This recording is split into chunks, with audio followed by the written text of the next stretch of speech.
As part of Disneyschooling, we've been studying all the countries in EPCOT's World Showcase. One of those countries is France. For each country, we've been studying a very important person. Here's a read aloud of a book called Manfish about Jacques Cousteau. Manfish, a story of Jacques Cousteau, by Jennifer Berne, illustrated by Eric Herbert. Bubbles rising through the silence of the sea, silvery beads of breath, from a man deep, deep down in a strange and shimmering ocean land of swaying plants and fantastic creatures, a manfish, swimming, diving into the unknown, exploring underwater worlds no one had ever seen and no one could ever had imagined. Our story starts many years before in France, with a little baby boy born under the summer sun. His parents named him Jacques. From the very beginning, little Jacques loved water, the way it felt on his hands, his face, his body, and water made him wonder. He wondered why ships floated, why he floated, and why rocks sank. One day Jacques read a story about a man who hid underwater by breathing through a long tube. Jacques tried it and discovered it was impossible. He dreamed that someday he would be able to breathe underwater for real. At night, Jacques dreamed he could fly with the birds among the clouds with his arms stretched out like wings. Jacques spent his days playing, experimenting, and creating. He wrote little books that he illustrated with his own drawings, and he was fascinated by machines. He studied blueprints and built a model of a crane that was as tall as he was, and actually worked. Movies fascinated Jacques too. He wanted to know how they were made, how the cameras worked, and how chemicals made pictures appear on the film. Jacques saved his allowance penny by penny until he had enough to buy a small home movie camera. The first thing he did was take it apart and put it back together. Then he began to film everything around him. He put his brother, cousins, parents, and friends in his movies. He dressed up as a villain with a painted-on mustache and made some very villainous films. Jacques was always the star, the director, the writer, and usually the cameraman. When Jacques finished school, he joined the French Navy. His ships sailed all around the world, and everywhere he went, he filmed what he saw. In China, he filmed men catching fish with their bare hands. They held their breath underwater for many minutes. Jacques wondered what that would be like.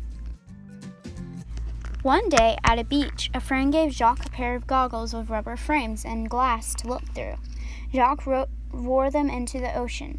Beneath the water, he was surrounded by a silvery green forest of sea plants and fish that he had never seen before. Everything was silent and shimmering. It was a whole new world. When he came up, he saw cars, people, buildings, and telephone poles. Once again, he went below into the magical underwater world. At that moment, Jacques knew his life was changed forever. His eyes had been opened to the wonders of the sea. Jacques and his friends, Philippe and Didi, began to dive together. They experimented to see how long they could stay underwater and how deep they could go. Jacques created a waterproof case for his camera to film the amazing kingdom he and his friends were exploring beneath the surface. They made rubber suits to keep themselves warm and flippers to help them kick better, but Jacques wanted to stay down longer than just one breath at a time. He realized that he needed to take more air with him, enough air to explore the mysterious depths and vast expanses of the ocean, to swim through the sea as free as a fish. He wanted to become a manfish, and he began to work on just how to do it. On a warm summer day, Jacques stepped into the blue Mediterranean Sea with his new invention. He called it the aqua lung, because aqua means water and our lungs are the part of our body that holds the air we breathe. Below the surface, Jacques swam and glided and dove. He did flips and somersaults. He stood upside down on one finger and laughed bubbles into the sea. Jacques could breathe beneath the water. Now he could swim across miles of ocean, his body feeling what only seal scales had felt, his eyes seeing what only fish had seen. The water made him feel like he was flying, just like in his dreams. Jacques had done it. He had become a manfish. Jacques was ready to explore the oceans of the world. He needed a boat and found a big, old, wooden Navy ship named Calypso. In a year, he turned it from a warship into an explorer's ship.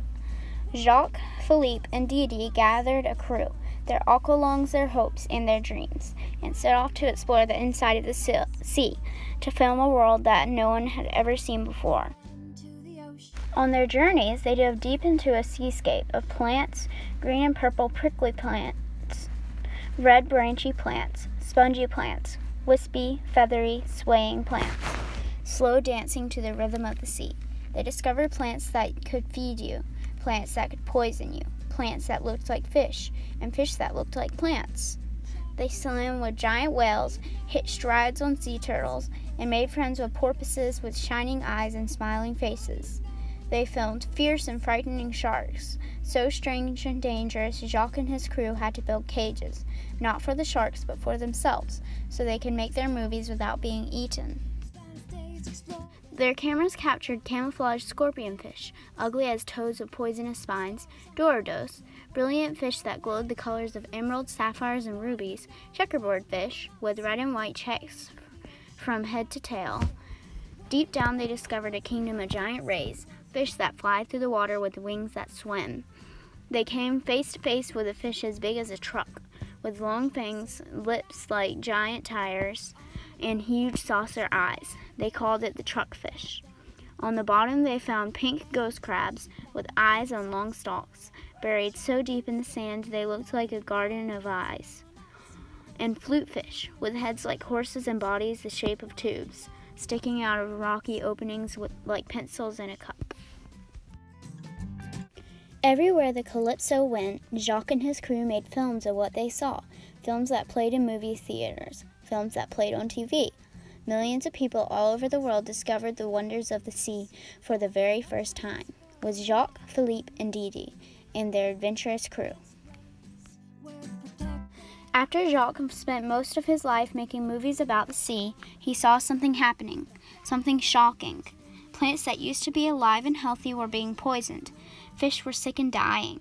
Jacques saw that people, without realizing it, were slowly killing the sea and its creatures by dumping garbage and poisonous chemicals into the ocean he loved so much.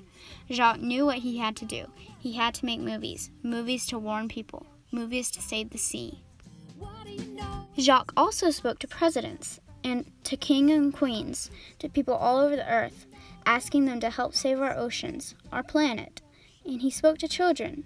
Jacques dreamed that someday it would be you, exploring worlds never seen, never imagined, whole new worlds, silent and shimmering, worlds that are now yours, to discover, to care for, and to love.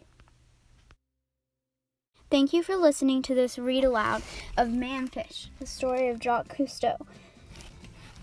If you want to learn more about Jacques Cousteau, go to www.cousteau.org or join as a Cousteau Kid to receive Cousteau Kids magazines every other month.